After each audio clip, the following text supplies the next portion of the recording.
আসসালামু আলাইকুম। থিঙ্কোসের পক্ষ থেকে আপনাদের জানাই স্বাগতম। পূর্ববর্তী ক্লাসে আমরা কার্তেশীয় স্থানাঙ্ক থেকে পোলার স্থানাঙ্কের রূপান্তর দেখছিলাম। আজকে আমরা পোলার স্থানাঙ্ক থেকে কার্তেশীয় স্থানাঙ্কের রূপান্তরটা দেখব। ওকে, তাহলে শুরু করা যাক। পূর্ববর্তী ক্লাসে আমরা কি শিখছিলাম, যদি আমাদের কাছে এক্স কমা ওয়াই জানা থাকে তাহলে আমরা আর কমা থিটা বের করতে পারব। এটা ছিল আমাদের পূর্ববর্তী ক্লাসের ধারণাটা। যদি এক্স কমা ওয়াই তথা কি কার্তেশীয় স্থানাঙ্ক যদি আমাদের জানা থাকে, কার্তেশীয় স্থানাঙ্ক যদি জানা থাকে তাহলে আমরা কি বের করতে পারবো? পোলার স্থানাঙ্ক বের করতে পারবো। এই রিলেটেড ম্যাথ আমরা আজকে করব, কিন্তু তার আগে আমরা শিখব এর বিপরীতটা। এখন যদি আমাদের কাছে আর কমা থিটা জানা থাকে, আর কমা থিটা জানা থাকে তাহলে আমরা কিভাবে এক্স কমা ওয়াই বের করব, মানে ইন্টারচেঞ্জটা আমাদের শিখতে হবে। এটা হচ্ছে কি পোলার স্থানাঙ্ক এবং এটা হচ্ছে কি কার্তেশীয় স্থানাঙ্ক। ওকে, তাহলে এই জিনিসটা আমরা শিখে নিচ্ছিলাম, আজকে আমাদেরকে এটা শিখতে হবে। ওকে, তাহলে আমরা এটা বুঝতে পারছি আর কমা থিটা এটা আমাদের নোন ভ্যালু, এটা আমরা আগে থেকে এর মানগুলো জানি। ওকে, এবং এক্স কমা ওয়াই এটা হচ্ছে কি নোন ভ্যালু, এগুলো আমরা মানগুলো জানি না। আমাদেরকে এক্স কমা ওয়াইয়ের মানগুলা আর এবং থিটার মাধ্যমে প্রকাশ করতে হবে। যদি সে কাজটা আমরা পারি তাহলেই আমরা পোলার স্থানাঙ্ক থেকে কার্তেশীয় স্থানাঙ্ক বের করতে পারবো। ওকে, তাহলে এখন আমরা সেটা শুরু করি। আমরা পূর্ববর্তী ক্লাসে একটা ত্রিভুজ এঁকেছিলাম। ত্রিভুজটা আশা করি আপনাদের সবাই মনে আছে। দেখেন, এটা আমাদের অক্ষ ব্যবস্থা ছিল, যেখানে আনুভূমিক বরাবর আমরা এক্স অক্ষ এবং উলম্ব বরাবর আমরা ওয়াই অক্ষ ড্র করে থাকি। আমরা এখানে একটা ত্রিভুজ দেখেছিলাম, এটা ত্রিভুজটা ছিল এখানে। ওকে, এবং এই বিন্দুটা হচ্ছে পি এক্স কমা ওয়াই, এটা কিন্তু আগের ক্লাসে আমরা দেখছি। এই ভ্যালুটা হচ্ছে কি এক্স, এই ভ্যালুটা হচ্ছে ওয়াই। এখন আমাদেরকে এই এক্স কমা ওয়াইকে, সরি এর আগে ক্লাসে আমরা কী করছিলাম, এক্স কমা ওয়াইকে পি আর কমা থিটাতে প্রকাশ করছিলাম। কিন্তু এখন আমরা কি করব, আমাদের আর কমা থিটাকে এক্স কমা ওয়াই প্রকাশ করব। ওকে, তাহলে এখানে দেখেন এই ভ্যালুটা হচ্ছে আর, যেটা আমরা আগের ক্লাসে পড়ছি, এবং এই যে একটা অ্যাঙ্গেল সেটা হচ্ছে কি থিটা। তার মানে এখন আর এবং থিটা এটা আমাদের নোন ভ্যালু, বের করতে হবে কি এক্স এবং ওয়াই। ওকে, তাহলে এটা আমরা বের করে ফেলতে পারবো। এখন এটা করার জন্য খুব একটা আহামরি কিছু জানতে হবে না। আমাদের নর্মাল বেসিক 9 10 যদি আমরা জানা থাকে তাহলে কিন্তু আমরা এটা সলভ করতে পারবো। তাহলে দেখেন, আমি আগে কস থিটার সূত্রটা ইউজ করি। কস থিটা এটা হচ্ছে অ্যাঙ্গেলটা। কস থিটার অনুপাত কী হবে এখানে? ভূমি ভাগ অতিভুজ। ভূমি কি এক্স, অতিভুজ কি আর। ওকে, আমাদের লাগবে কার মান? এক্সের মান। তা আমরা কি লিখতে পারি, বা x is equal R cos theta. Okay, এই জিনিসটা খুবই ইজি। এখন যদি আমরা সাইন থিটার ইউজটা করি, সাইন থিটা, তাহলে আমরা কি জানি, লম্ব ভাগ অতিভুজ, ওয়াই ভাগ আর। তাহলে আমরা এখানে ওয়াইয়ের মানটা পাবো, যেটা হবে Y is equal R sine theta. এখন দেখেন, আমাদের কাছে আর হচ্ছে নোন ভ্যালু, থিটা হচ্ছে নোন ভ্যালু, এক্স কি আননোন। তা আমরা এক্সের মানটা বের করতে পারছি আর এবং থিটার মাধ্যমে। সেমভাবে দেখেন, ওয়াই হচ্ছে আননোন, আর এবং থিটা কি নোন ভ্যালু। তার মানে কি এই দুটাই কিন্তু আমাদেরকে বের করতে বলা হয়েছিল। তার মানে আমরা দুটো সূত্র পেয়ে গেছি, একটা হচ্ছে x is equal R cos theta এবং আরেকটা হচ্ছে কি y is equal R sine theta. আশা করি এটা বুঝতে পারছি। তাহলে এই জিনিসটা এখন আমরা ক্লিন করে দিই এবং আমরা ম্যাথ করা শুরু করব।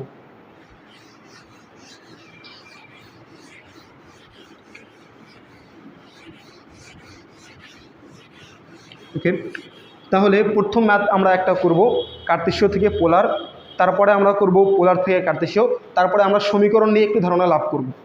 ওকে, তাহলে আমরা প্রথম ম্যাথটা লিখি। এটা হচ্ছে 1, -1,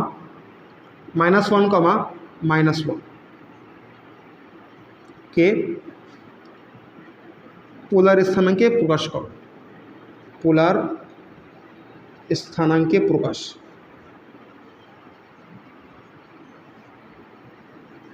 করতে। ওকে, তাহলে আমরা যেহেতু এটাকে পোলার স্থানাঙ্কে প্রকাশ করতে বলা হয়েছে, তার মানে এটা অবশ্যই কার্তেশীয় স্থানাঙ্ক। যেহেতু এটা কার্তেশীয় স্থানাঙ্ক এটাকে পোলার স্থানাঙ্ক আমাদেরকে আনতে হবে। তার মানে এই -1টা হচ্ছে এক্স এবং এই -1টা হচ্ছে কি ওয়াই। আমাদেরকে বের করতে হবে কি আর এবং থিটা। তো এই দুটো হচ্ছে আমাদের নোন ভ্যালু এবং এটা হচ্ছে কি আননোন, যেটা আমাদেরকে বের করতে হবে। ওকে, তাহলে আমরা যেগুলো সূত্র আগে শিখেছিলাম সেগুলো এখন ইউজ করব। প্রথম সূত্র আর এর জন্য আমরা কি শিখছিলাম, আর ইজ ইকুয়াল √ওভার এক্সের উপর স্কোয়ার প্লাস ওয়াইয়ের উপর স্কোয়ার। ওকে, এক্সের মানটা কত -1, তার উপর কি একটা স্কোয়ার, ওয়াইয়ের মানটা কত -1, তার উপর কি একটা স্কোয়ার। আমরা কি লিখতে পারি এখানে √1 + 1, 1 1 যোগ করলে কত হয় 2 হয় √2। আমরা আর এর মানটা বের করে ফেলছি, আমাদের থিটার মানটা বের করতে হবে। তা আমরা এর আগে কিন্তু থিটার অনেকগুলো সূত্র দেখছিলাম, ওই সূত্রগুলো এখানে ইউজ করব। এখন দেখেন থিটা আমাদের ইউজ করতে হবে। তার জন্য আমাদের বুঝতে হবে এটা কোন চতুর্ভাগে অবস্থান করে। এটা হচ্ছে আমাদের তৃতীয় চতুর্ভাগ। তৃতীয় চতুর্ভাগের জন্য আমরা দুটো সূত্র শিখেছিলাম, দুটো এখানে আমরা ইউজ করে দেখাবো। তো প্রথমে যেটা শিখেছিলাম সেটা হচ্ছে পাই plus tan inverse mod of y/x। আশা করি এটা আপনাদের মুখস্থ আছে, এটা কিন্তু আমাদের জানা থাকতে হবে। আমরা এখানে ইউজ করি পাই plus tan inverse mod of -1/-1। লেখা যায় পাই প্লাস tan ইনভার্স, শুধু 1 হবে এখানে। tan কত এর মান 1 হয়, π/4 এর মানটা 1 হয়। এখানে আমরা কি পাচ্ছি 5π/4। এটা হচ্ছে একটা সূত্র দিয়ে। এবং আমরা তৃতীয় চতুর্ভাগের জন্য থিটার আরেকটা সূত্র শিখেছিলাম, সেটা হচ্ছে কি theta is equal pi - pi plus tan inverse mod of y/x। ওকে, তাহলে আমরা লিখতে পারবো -পাই প্লাস tan ইনভার্স -1/-1। এখানে কি আসবে -পাই প্লাস tan ইনভার্স 1, আগের মতোই -পাই প্লাস কত হবে π/4। এখানে আমরা কি লিখতে পারবো -3π/4। তাহলে এটা হচ্ছে আমাদের উত্তর। তা আমরা অ্যান্সারে লিখতে পারি -1, -1 পোলার স্থানাঙ্ক হচ্ছে √2, 5π/4। এটা লিখলেও 2 এ 2 পাওয়া যাবে। অথবা আমরা লিখতে পারি কি √2, -3π/4।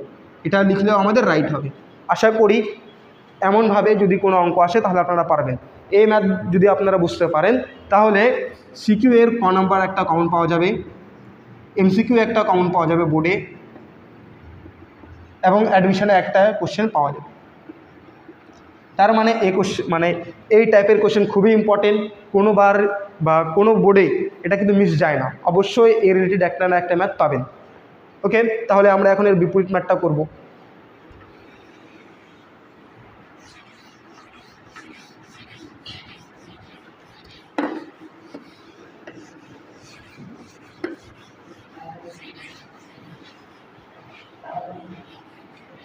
ওকে, এরপরে আমরা দেখব এর বিপরীত একটা ম্যাথ।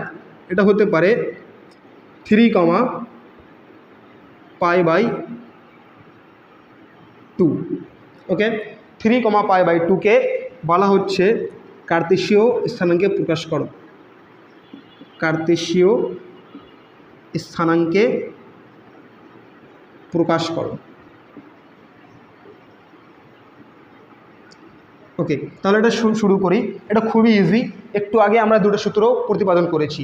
এক নম্বর সূত্র কী ছিল, x is equal R cos theta, এবং তারপরে কি ছিল y is equal R sine theta. এই দুটো খুবই ইজিলি আপনারা করতে পারবেন। এখন দেখেন এখানে এই মানটা কিসের, আর এর, এবং এই মানটা কিসের, থিটার। ব্যার কী করতে হবে, এক্স এবং ওয়াই। তাহলে আমরা সূত্রতে এক্স এবং থিটার মানটা বসিয়ে ফেলি, আর এবং থিটার মানটা বসিয়ে ফেলি। আর এর মানটা কত 3, কস কত π/2, কস π/2 এর মান কত 0। তাহলে এখানে কি হবে 3 × 0 = কত 0। এখন আমরা আর এর মানটা এখানে বসাই, আর হচ্ছে 3 সাইন কত π/2, সাইন 90 এর মান কত 1, তার মানে কত 3 × 1 = কত 3। তাই আমরা লিখতে পারবো 3π/2 = 0,3। আশা করি এই ধরনের ম্যাথ আপনারা পারবেন। এখন আমরা স্থানাঙ্ক দেখছি যে একটা স্থানাঙ্ককে অপর একটা স্থানাঙ্ক কীভাবে প্রকাশ করব, সমীকরণও আসতে পারে। ওকে, তো আমরা এখন সমীকরণ নিয়ে একটু ধারণা লাভ করব। আপনাদেরকে আগেই বলে দেই, যদি কখনো সমীকরণকে রূপান্তর করতে বলে তাহলে আপনারা মাত্র 3টা সূত্র মনে রাখলেই সবগুলো ম্যাথ করতে পারবেন। সূত্র 3টা আমি এখানে লিখে দিচ্ছি। ওকে, প্রথম সূত্র হচ্ছে r = √x² + y², যেটা আমরা আগে থেকে পারি, ঠিক আছে। দ্বিতীয় সূত্র হচ্ছে x = r cos θ, যেটা আমরা একটু আগে শিখলাম। এবং তৃতীয় সূত্র হচ্ছে y = r sin θ। এই 3টা সূত্র যদি আমাদের জানা থাকে আমরা যে কোনো সমীকরণকে অন্য পদ্ধতিতে রূপান্তর করতে পারবো। ওকে, তা কিন্তু আমাদেরকে অনেক সময় একটু ত্রিকোণমিতির ধারণা লাগে। ওকে, সেগুলো আমরা ত্রিকোণমিতি পড়লে আরও ভালোভাবে ক্লিয়ার হতে পারবো। তো আসেন একটা ম্যাথ আগে দেখি। ম্যাথটা হচ্ছে x³ = y³ cot α। ওকে, এটা একটা কার্তেশীয় সমীকরণ, কারণ কি এখানে x এবং y রয়েছে। এই কার্তেশীয় সমীকরণকে বলা হলো পোলার সমীকরণে প্রকাশ করো। কিসে? পোলার সমীকরণে প্রকাশ করতে হবে। ওকে, আমাদের কোশ্চেন ক্লিয়ার। এখন আমরা দেখেন এটাই ম্যাথটা সলভ করা শুরু করব। ওকে, তাহলে x এর সূত্র কি আমরা জানি? অবশ্যই জানি। সূত্রটা কি? r cos θ। তো সেটা এখানে বসাই দিই, r cos θ। উপরে কি একটা কিউব, এই যে কিউবটা এখানে দিয়ে দিলাম। তারপরে দেখেন y এর সূত্র কি? r sin θ। উপরে কি একটা আছে? কিউব আছে, এখানে একটা কিউব দিয়ে দেই, ইন্টু কি? cot α। খুবই ইজি, দেখে দেখে শুধু বসাচ্ছি। বা r³ cos³ θ =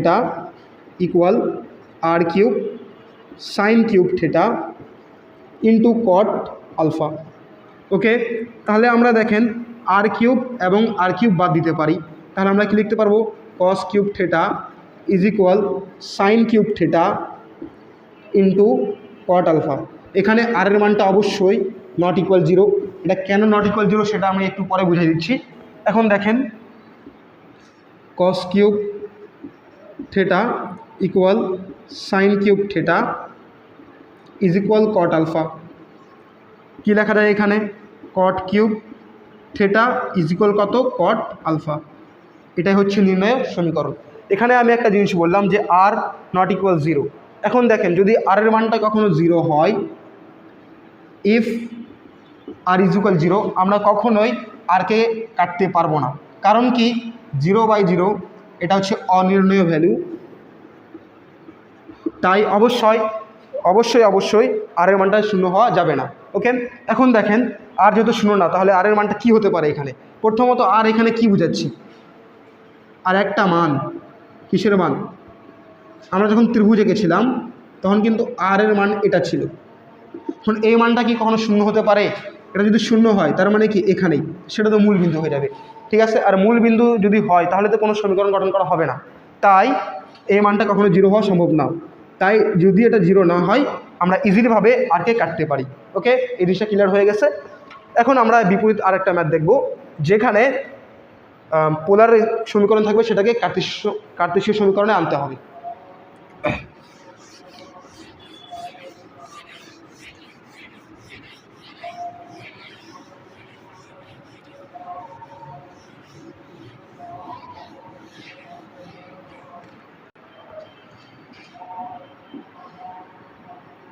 তাহলে দেখেন আমরা এখন আরেকটা সমীকরণকে রূপান্তর করব। এই সমীকরণটা হচ্ছে পোলার সমীকরণ। এই পোলার সমীকরণকে আমাদেরকে কার্তেশীয় সমীকরণে আনতে হবে। ওকে, তার মানে r এবং থিটাকে সরাই দিয়ে x এবং y-কে আনতে হবে, ঠিক আছে। এখন এটা শুরু করা যাক। তাহলে r² লেখা যায় p² cos 2θ সূত্রটা আমাদের জানতে হবে, যেটা আপনারা ত্রিকোণমিতিতে গেলে পড়বেন। ত্রিকোণমিতিতে আছে cos 2θ = cos² θ মাইনাস sin² θ। ওকে, তাহলে আমরা এখানে লিখতে পারি যে cos² θ মাইনাস sin² θ। এটা কিন্তু শুধু পিটা কসের সাথে গুণ না, এটা সম্পূর্ণটার সাথে গুণ হবে, তাই কি একটা ব্র্যাকেট আমাদের দিতে হবে। এই ছোটোখাটো ভুল কিন্তু করা যাবে না। r² দেখেন আমরা লিখতে পারি পি স্কোয়ার। এখন আমি কি করব, উভয় পক্ষকে আর স্কোয়ার দ্বারা গুণ করব। কেন গুণ করলাম একটু পরে আমি বলবো। Cos square theta minus sine square theta. এ পাশে যেহেতু আমি আর স্কোয়ার গুণ করেছি, এ পাশে গুণ করতে হবে। এই যে আর স্কোয়ার এখানে গুণ করে দিলাম। এখানে কি লেখা যায়, আর টু দি পাওয়ার 4, এখানে কি লিখতে পারবো, p square r square cos square theta minus P square r square sine square theta. এই জিনিসটা নর্মাল ক্যালকুলেশন, এটা আপনাদের পারতেই হবে। যদি এই জিনিসটা না পারেন তাহলে ইন্টারে বাদ দিয়ে আবার ক্লাস 9-10 পড়তে হবে, ঠিক আছে? ওকে, তাহলে আর টু দি পাওয়ার 4 ইকুয়াল লিখতে হবে পি স্কোয়ার। এই জিনিসটা কি এক্স, তার উপর কি একটা স্কোয়ার না, লিখতে পারবো কি এক্স স্কোয়ার। এখানে কি পি ইন্টু ওয়াই স্কোয়ার, ঠিক আছে? এখন দেখেন আর এর মানটা কি, root over x square plus Y square. তার মানে আর স্কোয়ারের মান হচ্ছে x square plus Y square. Okay, তা এখানে আমরা লিখতে পারবো কি x square plus Y square, তার উপর কি একটা স্কোয়ার। এটা কিন্তু নর্মাল। আর হচ্ছে root over x square plus Y square, তাহলে আর স্কোয়ার হচ্ছে রুট ওভার আর স্কোয়ার হচ্ছে x square plus Y square. তাহলে এখানে কি হচ্ছে আর টু দি পাওয়ার 4, তাই আমরা লিখতে পারবো X square plus Y square, তার উপর কি একটা স্কোয়ার ইকুয়াল এখানে কি P square X square minus P square Y square. এখন দেখেন আমাদের যে সমীকরণ দেয়া ছিল সেখানে আর ছিল এবং থিটা ছিল, কিন্তু এখন আমরা যে সমীকরণ আনছি সেখানে কি আর এবং থিটা আছে নাই, সেখানে কি কি আছে এক্স এবং ওয়াই আছে। তাহলে এটাই হচ্ছে আমাদের নির্ণয়ের সমীকরণ। তো আশা করি আজকে পড়েছি সবগুলো বোঝা গেছে। আমরা ইতিমধ্যে পোলার এবং কার্তেশীয় স্থানাঙ্ক এবং তাদের সমীকরণ রূপান্তর শিখে ফেলছি। নেক্সট ক্লাসে আমরা কয়েকটা ম্যাথ করব, যেখানে আমরা ত্রিভুজ চতুর্ভুজ নিয়ে আলোচনা করব এবং এরপরে আমরা সমীকরণ ঢাল এগুলো নিয়ে পড়ালেখা করব। তো আজকে এই পর্যন্ত থাক, সবাই ভালো থাকবেন, সুস্থ থাকবেন, আল্লাহ হাফেজ।